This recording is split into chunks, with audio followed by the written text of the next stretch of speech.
Bagi aku kalau dekat pulau besar ni, Pulau Harimau ni adalah pulau yang highlight lah. Sebab tempat dia cantik and korang boleh terjun. Itu memang orang kata apa, selling point dia lah. Overall memang puas hati. So habis dia terjun, kita terus bergerak ke next pulau and kita orang pergi makan tengah hari.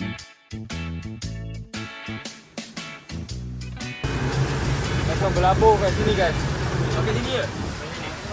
Hai abang. Kevin, trip okey eh? Okey. Naik meh. Kita dah berjaya tawan beberapa pulau ni. Ami tak survive tu.